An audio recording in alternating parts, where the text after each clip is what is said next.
My girlfriend screamed, "You just sit there while I'm mad. You don't even try," slamming the remote onto the floor.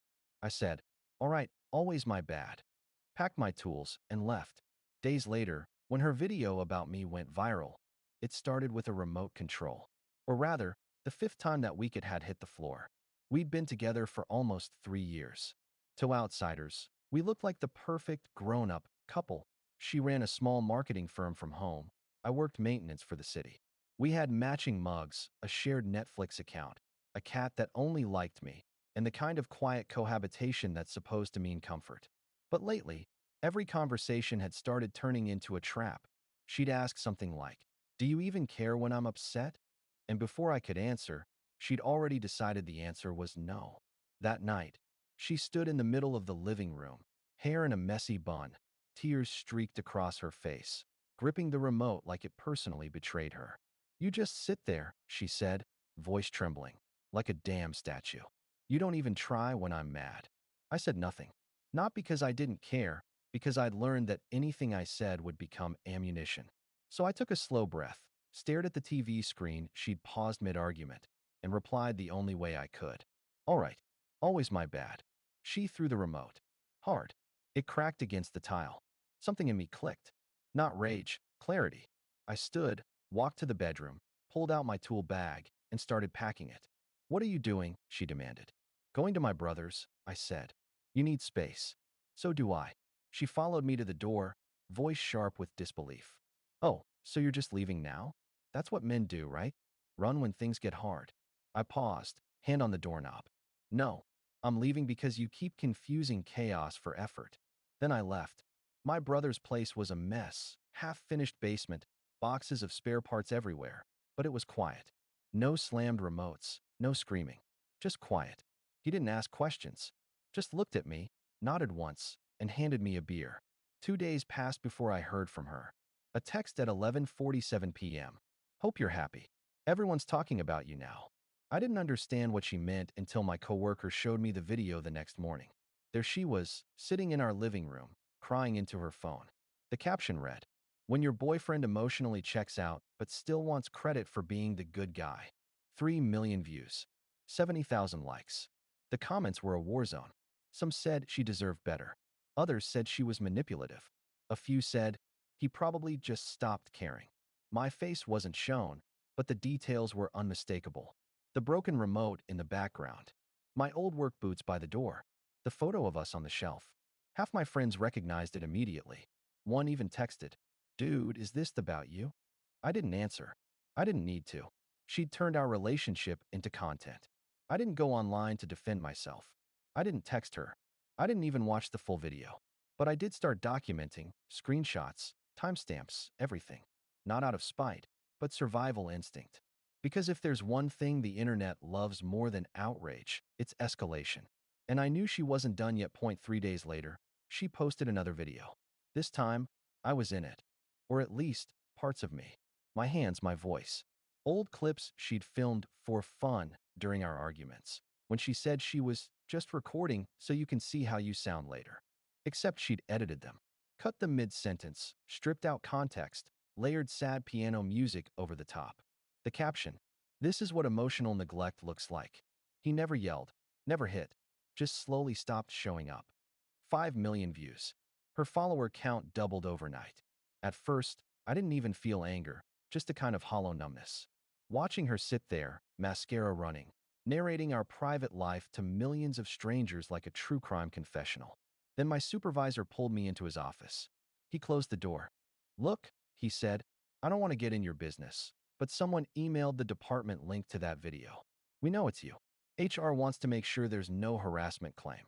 My stomach dropped. Even though she hadn't named me, she described my job, my city, my car. It was enough. I told him the truth, that I had never raised a hand, never even shouted. He nodded, sympathetic but cautious. "Just stay clean, okay? This kind of thing can ruin a reputation." That night, I went home and backed up everything. Old messages, call logs, photos. I even downloaded our smart home app. Turns out, one of the security cameras in the living room still auto-synced clips to the cloud. I didn't expect to find anything. But when I opened the files, there it was, the night she threw the remote. Crystal clear audio. Her yelling, the remote smashing, me packing my tools. My voice calm the whole time. And then, the most damning part. After I left, she picked up her phone, sat on the couch, and whispered to herself. Okay, cry first. Then tell them you tried everything. Then she hit record. My pulse spiked, but not from rage, from disbelief. She'd rehearsed her victimhood. I sent the file to a private cloud and titled it Insurance. 3 weeks passed. I stayed quiet. No contact. No response online. Then, one afternoon, my brother shouted from the garage, "Dude, you're on TikTok again." This time it wasn't her video. It was someone stitching it. A creator who'd found inconsistencies in her story.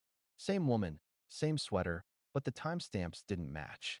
People began noticing small details, like how the lighting in her emotional clips changed mid-sentence. Comments flipped overnight. Wait, wasn't she smiling in another clip from that day? This feels fake. Something's off here. And then, predictably, she posted a third video. Angry this time. Defensive, blaming toxic men for gaslighting her truth. I didn't respond publicly. Instead, I emailed her, short, professional, attached a Dropbox link. The subject line read, "Video footage, living room, April 3rd. The message body: I suggest you watch this before posting again. If this continues, I'll consider it defamation. I have no interest in hurting you, only in being left alone." She never replied. But the videos stopped. Her account went private 2 days later. A month passed before I saw her again. At a grocery store, of all places. She froze near the frozen section, ironically, clutching a basket like a shield. We didn't speak. Just exchanged the kind of look only two people who've seen each other at their ugliest can share. Then she said quietly, "You didn't have to go nuclear." I almost laughed. "You went viral, Claire. I went quiet. There's a difference." She opened her mouth, closed it again, and walked away. Later that night, I got a long text. "You humiliated me." I stared at the screen for a while before typing back, "No, you did that yourself. I just stopped playing along." She never answered. But the damage had already been done. At work, things cooled off, but never felt the same. Some coworkers avoided me. A few close friends drifted, not out of malice, just discomfort. Nobody knows how to treat a man accused of emotional neglect. The internet moved on, of course. New outrage, new stories. But real life doesn't scroll that fast. I started therapy, not for her, for me. Because I needed to understand why I'd let it go so far before leaving. Why I'd stayed calm when everything inside me screamed to yell back. The therapist said, "Maybe you learned silence as a survival tactic." She was right. I'd learned long ago that raising your voice just gives someone like Claire more to twist. Still, I hated that my calmness had been weaponized against me. It's strange. I'd built a career on fixing things. Broken machinery, cracked pipes, shorted circuits. But you can't fix someone's need to turn their pain into performance. And maybe that's the hardest lesson. Sometimes walking away isn't cold. It's self-defense. Update 1. It's been just under a year since all of that went down. And even though the algorithm has long forgotten our story, I still get little echoes of it, like static from an old radio. Every few months, someone new stumbles across one of her old clips. They pop up in comment sections, Reddit threads, reaction videos. Sometimes I get tagged, even though my name was never mentioned. "This is the guy from that breakup TikTok," someone will write. The quiet one. I used to dread it. Now I just close the app. Because the truth is, I don't need to defend myself anymore. The people who matter already know. The rest will believe whatever fits their feed. After her videos went private, Claire tried reaching out once, an email this time. It started with, "I didn't mean for things to go that far." Then spiraled into a paragraph about how she'd been in a bad headspace, how people twisted what she said, how she never used my name. So technically it wasn't defamation.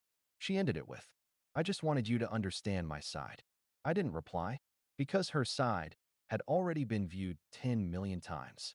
Instead, I forwarded it to my lawyer, just in case. He told me to keep everything documented, but said she'd probably move on. People like her don't like living in the silence they create. He was right. Within a month, she'd reinvented herself online again. New username, new hairstyle, healing journey, content. I didn't follow it, but friends occasionally sent me clips. She'd started giving advice about narcissistic relationships and recovering from emotional detachment. Someone once asked if I wanted to expose the truth, to post the unedited camera footage, to clear my name publicly. But I didn't, because I realized that clearing your name online doesn't give you peace. It just keeps you trapped in the same story. What I wanted was distance, quiet, a clean slate. So I moved out of the apartment, got a new job in a nearby town, and started over. No viral ghosts, no pitying looks from coworkers. It's amazing how light life feels when nobody's watching. A few months ago, I started seeing someone new, Jenna. We met at a supply store, of all places. She laughed when I told her what I do, said, "So you actually fix things for a living? That's rare." I told her I used to try fixing people too. She just smiled and said, "That sounds exhausting." It was the first time in a long time I laughed about it. I told her about the videos, eventually. Not every detail, just enough. She listened, didn't interrupt, didn't ask for proof. When I finished, she said, "It sounds like you were surviving, not living." She wasn't wrong. Now my nights are quiet. I cook dinner without background tension. I go to bed without replaying arguments. I stopped waiting for the next emotional ambush. The internet forgot me, but I didn't forget what it taught me. Silence isn't weakness. Sometimes it's the only thing that keeps you sane. 2 weeks ago, I got a text from a number I didn't recognize. It was Claire. Short, 2 lines. "I saw your name pop up in someone's comments. I hope you're doing okay. I'm sorry for how I handled things." I stared at it for a while. Then I deleted it. Not out of anger, out of peace. Because closure doesn't come from an apology. It comes from realizing you don't need one anymore. ChatGPT Skazal. Final update. 6 months after I deleted Claire's message, I got an email from a journalist. The subject line read, "Interview request, revisiting viral relationships."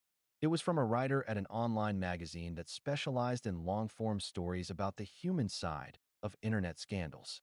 He said he'd found the old footage of Claire's viral breakup series and was investigating what happens to the other people in those stories, the silent ones. He asked if I'd be willing to talk, off the record at first. I almost ignored it. But something in the tone, not sensational, not clickbait, made me pause. So I agreed. We met in a quiet coffee shop 2 towns over. He had a recorder, but he didn't turn it on until I said it was okay. He didn't ask for gossip or to expose her. He just wanted to know how it felt, being turned into a character. I told him the truth. It felt like being erased while still being watched. He nodded and said he'd heard that from others too. People who'd been memed, misquoted, or reduced to the calm one, the cheater, the abuser, depending on the algorithm spin that week. He asked if I'd ever wanted to tell my side publicly. I told him I did at first, but then I realized something. When you fight to control your image online, you become part of the same machinery that destroyed it. The only real escape is to stop feeding it. He seemed to understand. He asked if he could quote that. I said yes. The piece came out 3 weeks later. It wasn't about me or her, not really. It was about what viral intimacy does to people who never signed up for it. I was mentioned briefly, anonymously. A man who walked away rather than retaliate. It was surreal seeing that line go around. Some commenters called me wise. Others said too passive. But I didn't read past the first few. I'd already decided not to measure my healing by strangers' takes. Still, something in me loosened. For the first time, my story existed on my own terms, quiet, unembellished, human. A few months later, I got an envelope in the mail. No return address. Inside was a small card.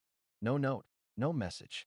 Just one of those mental health charity pins, the kind Claire used to promote during her healing phase. I didn't need handwriting analysis to know who sent it. I placed it in a drawer and left it there.